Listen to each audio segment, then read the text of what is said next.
I'm writing a biography of Larry Eichner, who most of you know. The idea behind beauty as a verb as well, although Larry was severely disabled.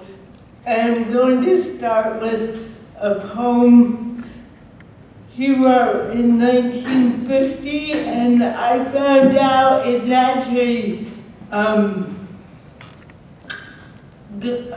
got a quote from a Sick Corman letter in the poem. Keep at it, they say when they see L reading, then disappear down the front steps and plenty die playing the black market, a heart attack in middle age. That's also a reference to Larry's grandfather Joseph, who was a famous shoemaker in Lynn and lost all his money in 1927 and died as a consequence. I'm going to just go right through. I'm going to read my serial poem autobiography, and then when I say two, I'm going to be reading from experimental memoir I'm writing called My Body's the Martinaria, and then going to read a little new poem I wrote. To be crippled means to have a window into the insanity of the able-bodied. To be crippled means to see the world slowly and maniacally, to translate, to record, to adapt. To be crippled means to have access to other people's fear of their own eroding, so that the mother might say, your child must be angry because you are disabled. So I told her, your child must be angry because you are a bitch. And the children asked, why do you talk like that? And I asked them, why do you talk like that? And the children grow up knowing this is ordinary. I wore braces to be more like them, to be better. I went to normal schools because I was normal. I was asked to deny this movement because this movement wasn't effective enough. I was taught to walk because walking is always preferable to not walking. I was taught to walk so they wouldn't have to reform their beautiful architecture. And if I couldn't walk fast enough, it was my problem, and I was left behind. I was asked not to give birth to children because they might be like me. Those who made fun of me were told their children would turn out like me, and this was meant to be some form of kindness or protection. I asked myself to fit the way that they thought I should fit, so I could have their jobs and their happy lives. And now I'm exhausted from their stupid asking, my own stupid asking. Main part, primary figure, the opposite of the soul opening. Mere container, the thing that transitions. Shelter me, flawed shelter, unwieldy spastic shoulder invalid of no legal force. Composed primarily of water and light. This is my body, I am its light. A mere shadow remains so that the body is erased. Accepting movement, I'm all motion, and this movement is neither weak nor hideous. This motion is simply my own. Break the spine like any other. Small curve in the back. You rest your hand there. Pull from the chair which they insist she is bound. Crack into the center. Folds, unfolds origami limbs, a mere semblance of paper, uncurls crooked legs, thrust into the center. Can one be exploited when one is complicit in the exploitation? To be crippled means to be institutionalized, infantilized, unemployed, outcast, feared, marginalized, fetishized, desexualized, stared at, excluded, silenced, aborted, sterilized, medicalized, stuffed, discounted, teased, voiceless, disrespected, raped, isolated, undereducated, made into a metaphor or an example. To be crippled means to be referred to as retard, cute, helpless, lame, bound, stupid, drunk, idiot, a burden on society, invalid. To be crippled means to be discounted as a commodity or regarded as a mere commodity. How to pull the arc of my dying across the page, how to tell the city birds to be quiet, and the sky, and this sky, the buildings thrusting the nest of the sea upward. This world seemingly holds enough for all of us. All things need a cover. How about the tent of my fluffy pink sweater? How about the ocean? Man is so fond of water, a lyric to save the sea. A garden of rocks, silence. I would do anything to escape this canvassing for boats. Part 2. How much does one's ability to feel for the other depend on one's feeling for oneself? We are all windows. Hold still in the light, the edginess every year. Oh, it's so painful to let go. Etched on the river's sound, the water has to suffer. I was a kind friend held in the branches of dreamers, and I loved you so. The facts of my life are minimal, and I've named most of them here.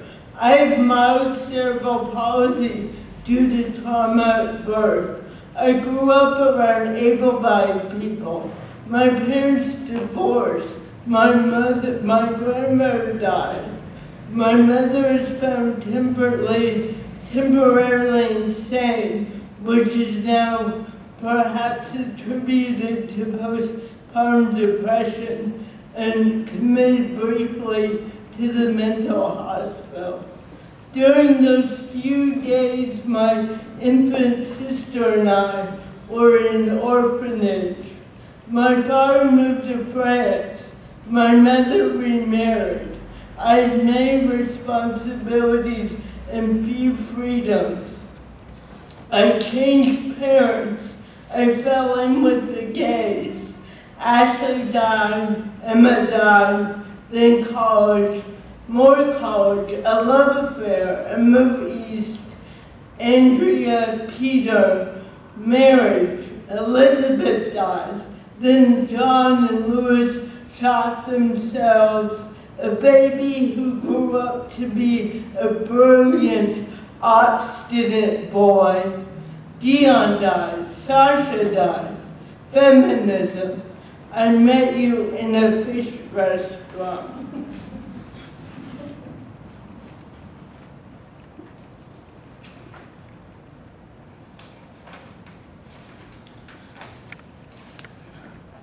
At a certain point, it became important to know the cause of my sister Emma's death. I had said that the cause of death is irrelevant. I had said this many times. Now it seemed no longer true. In my mind, there were two reasons to go to the hospital: to give birth and to die. I had trouble finding my way through the emotional logic of this, so that when my neighbor's child was hospitalized with pneumonia, I was crippled. My mother said she thought Emma had cystic fibrosis, but no one was reassured. Now it seems that this is no longer true. I had to learn that not every situation is the same, no matter the emotional response. Still, I waited for all the tiny deaths burning. It was a mild winter, and the sun drawn a saw across the strings of our awkward hearts. Difficult to rest in ambivalence, quiet here, hot.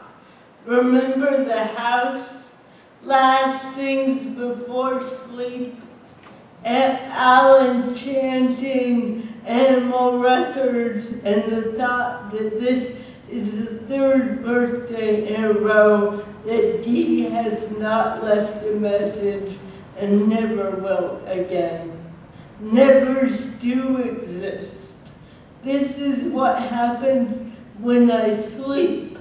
Sometimes it happens naturally, sometimes it happens chemically. Remember the child? I have had two soulmates. Neither were nor ever would be lovers, and that was strange to me. One died, the other lived. I creeped through the days without her. Nothing left to do, so I rest in the Japanese gallery amongst the magical, mechanical birds. You resurface and you've written something.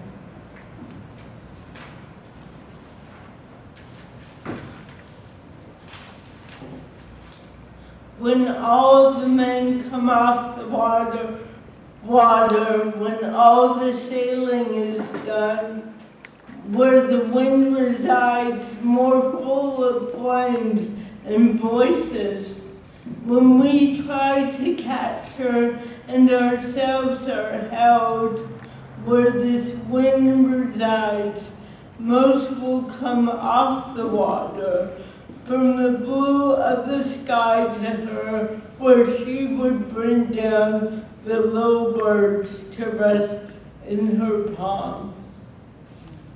And this is a love poem, and it's for Lisa, but it's not a love poem about Lisa. It's based on Lisa. Oh, laughter chickens, oh, graffiti, oh, ugly black shoes, oh, secrets, little squares, color field, purple, blue, yellow, oh, reading glasses, oh, Pepsi Sun, oh, Nevada, California, and the Upper West Side. Oh, goose, oh, gander, oh, silly, silly meander. We used to watch the washing trucks on their way to wash this city. Thanks.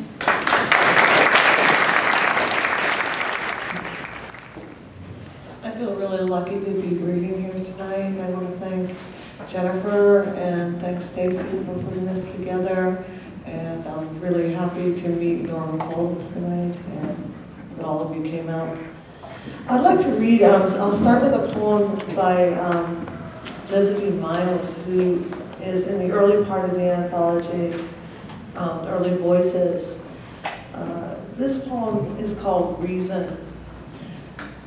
One of the things that Josephine Miles really liked to work with in her writing was colloquial voices, and she does this with great effect in this very short poem.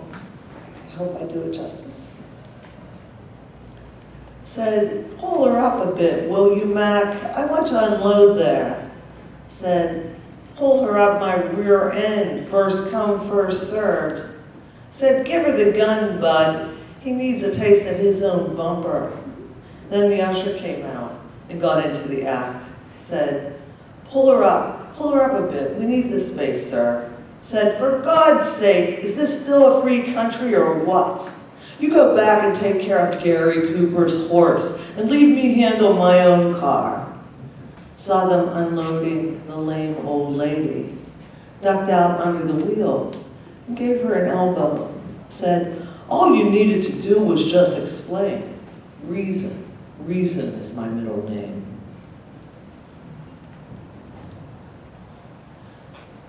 I'm going to read a few poems that I have in the anthology. It's something newer as well. And then wrap up with a poem by Sheila Black, one of the editors of Beauty is a Verb. The first poem is called Afraid of the Rake. A man was raking in white-collar clothes, raking the remnants of a year ago, taking care to make sure once he'd raked them, they'd never come back. A woman who decided she wasn't a writer was writing. Needles from her Christmas tree clung to her doorstep, afraid of the rake, whose shurring stirred the street. She was writing as she always did, beginning, like Rilke, like Stein. She began and began for the sake of beginning again. For this reason, her poetry was prose. It was a cold she kept catching. The shurring was not autumn, but spring, which meant renewed hope in the sequence of the sentence. Subject, verbs, object. I cupped your smooth cheek. The man with the rake was a man with a rake, nothing more. That was the beauty, the mood declaration more likely to take root. She had chanted her way to Chicago and back, chaperoning the painful crudescence of love. Refereeing, perhaps. Om Namah Shivaya, they droned, we droned, he, she, it droned, stopping only for gas, gourmet coffee to pee. Then she translated the Sanskrit to late 60s pop, whereby life would be ecstasy, you and me and Leslie. And all four wheels did their duty, and she, who dubbed herself third wheel, felt her ego downshift. All declarations would have to be kept, she decided, in the tinderbox that loss had left her, just below the navel. She renounced writing, but remembered what was happening to Jack, whose poems always turned her inside out. He was forgetting, dispersing. He was losing the left margin. Coherence was a rake, like a fence around the self, which is not given. Words like leaves blowing out beyond the property lines. There was loss and there was joy, and there was a state in which both of them were one. But she wasn't ready to go there yet. She wrote, finally, as a way of clinging to the doorstep, afraid of the rake whose showing stirred the street. The magic word is partager.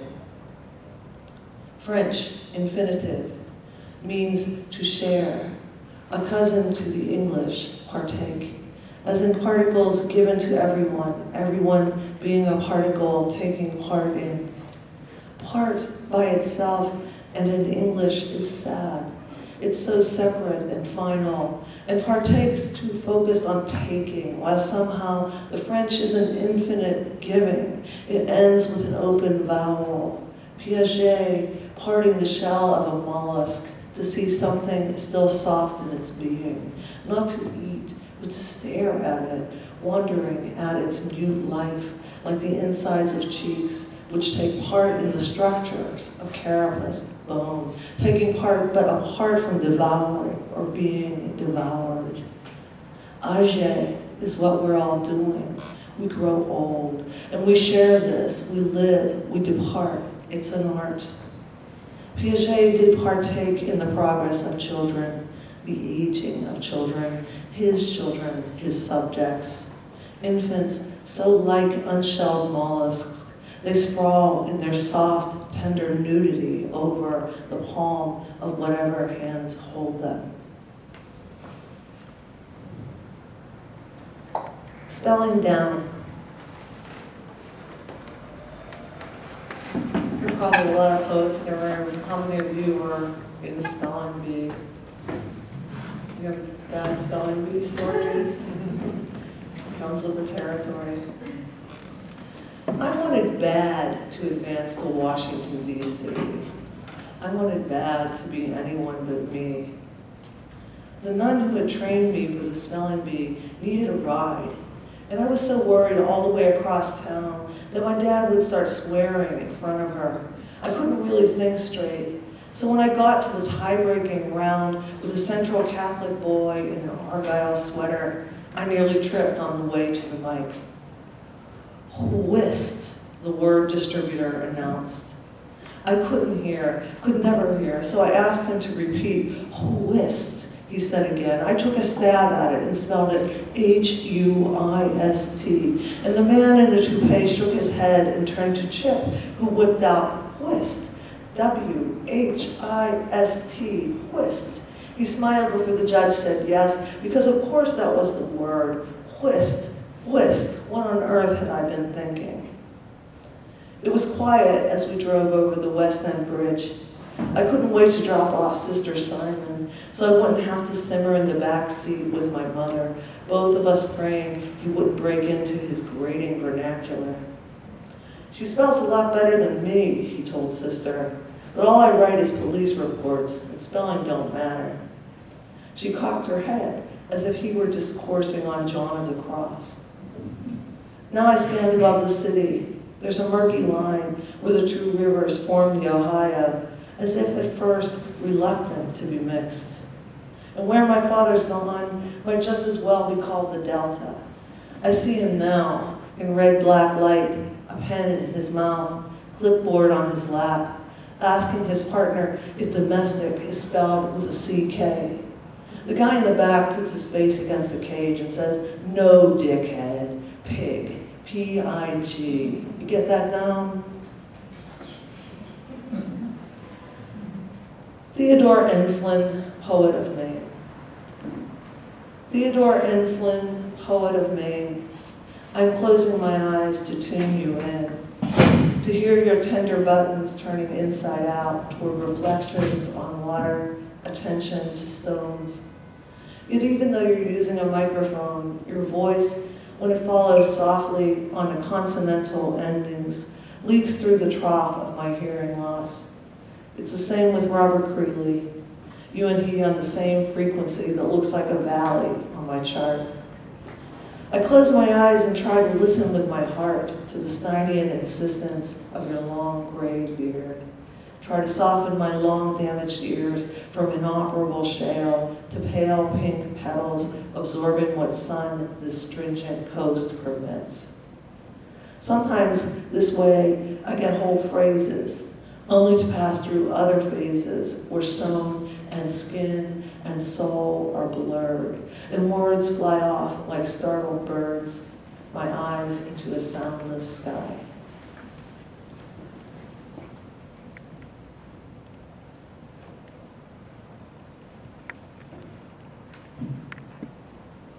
Writing is hearing. The Panasonic box beside my ear, 1971's new toy of the year, with its chambers of crystals and wires, its long, cheesy string to the waxy canal, shoving hit parade sound against drum, bone, and cochlear seashell. First nights after Santa's delivery, I'd fall asleep listening, no matter how much the plugs hurt to keep it. Early insemination, new babies of song, baby, baby, baby, baby. And later on in the spring, the pregnant, grass-stained pauses of the Pirates' play-by-play. Up and down the block on Butterfly Bike, the small transistor in the basket, a spare mind. Another Panasonic near my journalist ear, 1985, playing interviews back. Voices in the tiny tape cassette turned to stories for the business times. When were you born? Why are you building swanky condos, giving back to the community, Mr. Mover and Shaker? Vocal remains flutter like wings of small moths that get into the bisquick. Transcribing is arduous, crossing an ocean with just a small boat. Transcribing is listening. Writing is hearing. I hear myself write, and I say what I'm writing in my head. Kelly's son doesn't answer his teachers at the preschool, not right away, not every time. Instead, he repeats all their questions, as if he is running a sound check in his head, like his rock and roll dad at the mic on stage. Check, check. Writing is checking. I repeat just about everything I hear, bring it into the amphitheater of my own head, but it's never a sure thing until I see words on a page. Double check. Hey Ellen, does blowing make you deaf? The creepy older guy who hung around us. His mom called him horse's ass. I fell for it over and over again. Going up and down the block on my bike, I'd ask, what? And he'd laugh, even harder with some boys around to get the joke. Hearing is a joke. Writing, jokes on them, on the outside. Cross-check. What is blowing? Am I deaf? Spelling bee, we're down to 2. The MC says it again, whist. I had to ask him to repeat, please. And he overstresses what should be a silent H. I spell it as H-U-I-S-T. Once I see it on the page when I sit down, I start to cry. I know that word when it sits down on paper, crossing its consonantal legs. What's a whist? Am I deaf? Writing's how I hear for sure, myself and others. An alphabet inside the ear. The bony stirrup is an H, the drums an overreaching O, the cochlea is a house fan in which all the sound gets tangled. We would sing into the house fan sometimes, loving how it shattered what we sang into an operatic whine, until my father, sleeping off another night shift, hollered, "Knock it off." Writing is where I pick up after knocking off. Amphitheater skull, I can command it, be still. And then the long line down the escalator to the hand that holds the pen, opens the doors to limousines parked on the grid of street below.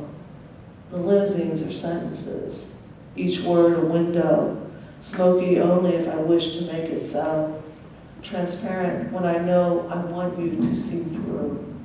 A little gift. I thought you'd like it, seeing as I do.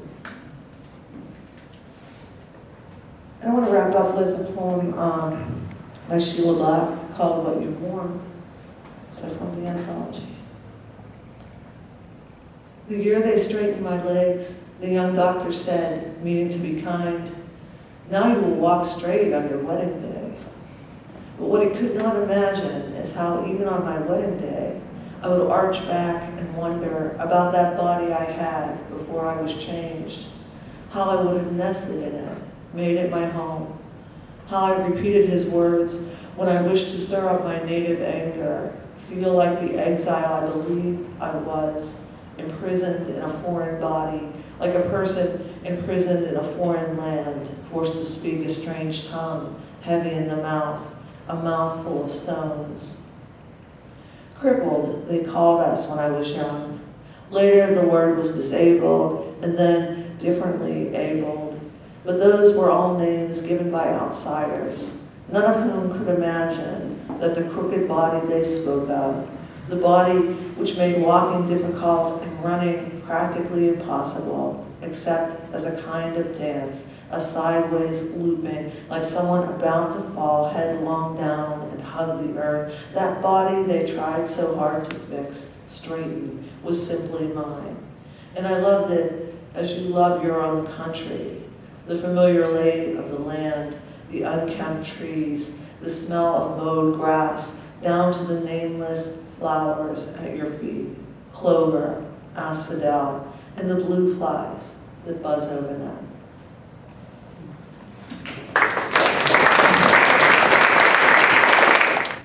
We couldn't wait, even though we didn't know who gave these colors their names. Filtered, lifted the ability to respond to a glance, the low-hanging branch. Night is approaching, butch, one pill less, 3 or 4 days, feel it out, no reason to go too quickly. I read this, I was not planning to read from this book, but at lunch today, Stanley and Marina, who are here, they're painters. We were talking about our friend Butch Morris, who's a musician, and I had given them this new book. And I thought, oh, Butch, he's mentioned, he's in this book. And I tried to find it, but I couldn't. So afterwards, when I was trying to figure out exactly what I would read tonight, I thought, I have to start with this for Butch Morris. And now I'm going to read from the piece in the anthology, but from some parts that are in there and some not. I'm going to read a little bit of that, and then 2 little poet essays, and then a little more from the poem in the anthology, which is called Speech Production, Themes and Variations. Can you hear me? Yeah? Okay. Psychotic episode, sonata, a musical composition in contrasted movements. Constellation, stardust, nuclear glow train, Yucca, Nevada. Rotate the exhaust on second thought. To be at music, beyond Water Lily Lake, at the level of local language. This means our geophysical, pelagic, unattended, unoriginal, a small wreath of acacias, sky of the sun, or light of the sky that lies behind the sun.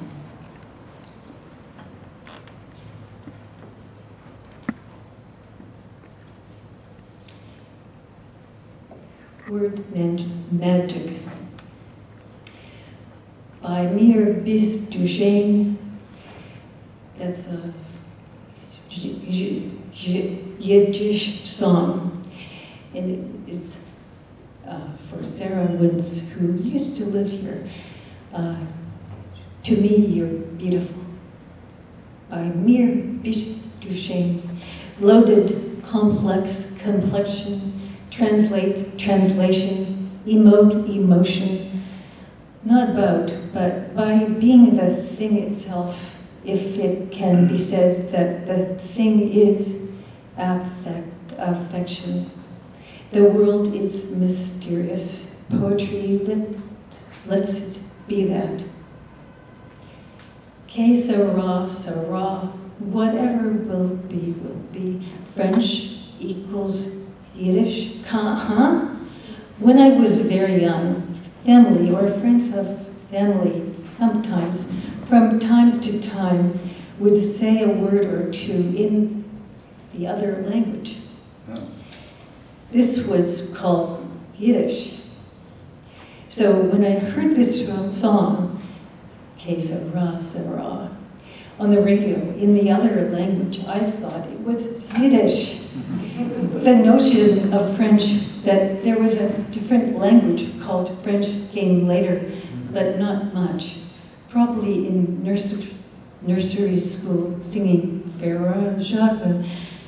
The future's not ours to see. Words occur at the same time or in sequence, but if indeed you happen to know more than one language, there's no division between. One learns to separate them, call them language X, language Y. In any case, they are all together in the brain. For instance, just after having my stroke, when I was learning how to speak again, I couldn't call up the word pelican, but I could say Alcatraz, like the island. I began to laugh. It seemed droll that I could imagine the bird, the island, and the name, the word, and yet it was going to be the wrong word. The neuropsychologist who is testing me, quite taken aback with my laughter, barked, "Stop laughing. This is not a joke." I thought it was, and she was. Later on, I could say the word assiette more readily than plate when I was trying to take one from the shelf. Could say Gesundheit when I had trouble thinking of bless you. So the image or idea is there in mind, and the words for it are in the brain, not together, but not far apart. Slipperiness, fluidity, the existence of words, and how are they associated? Imitation, mimesis, translation, the new philology, variance.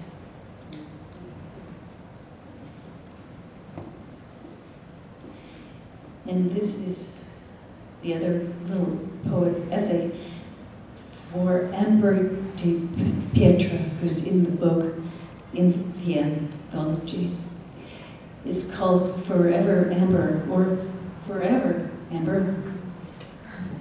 And it starts with a poet whose name is Raul Zurita. I heard a real poet reading his work yesterday, shattering. When I looked at it in the book, I saw that there were no line breaks, not broken, shattered. The sea captain tried to escape last night, but he was quickly captured by the pirates, one off the coast of Somalia, two in the Gulf of Aden. Perfume overcomes the trigger, the trauma, the shattering dream goes to trauma, der Traum. As the man said, a little stimulation causes the line to break. Wraps around a tiny song. Man with umbrella and backpack so it won't rain. Nothing is reliable. Look, my wrist doesn't move. The lines are broken. No safety here, near. When my cane is curved, resting on the table edge, falls down, crash. No one starts, stares. I pick it up, or will. Shooting schedule, shots of shots, e.g. 1 second shots of shooting guns from familiar or unfamiliar Western adventure, period, dramatic, comedy, etc. movies. In blood we trust, uncertain ground to coherence of vibration, travelers' reports to disruption, other logics. Everything opens up, pretending to read in order not to talk, moving from thought to thought to thought. The line, what about it? Your thoughts are elsewhere. Why stop with one? Have 3 melt away. I think I'll stop here, but then go on, read beer and sun for bees and sun. Jingle of a bell and a bike. Thumb tack, its shadow on the wall. The shattering, hear it.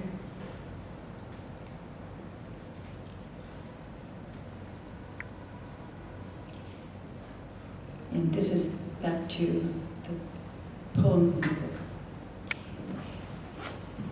Floating in the unbroken air, silent trade, sisters, Columbus, chaplet, wreath as of flowers worn on the head. Curly-haired, the rent went up when his temper went up. Books lying open to the sun like speckled trout. February 3rd, a quiet day. As for the classical idea of spice, he thought if you sneezed, he would say, bless you. He would say, thank you. He would say, Gesundheit. Sweet flag, calamus, very cloudy, books flying up to the sun. You, little cloud of more than human form, setting fire in back of the brain. Interface. The notes he took down yesterday came out to the left and right. No, no, no, not a class, just people, each other. Thank you.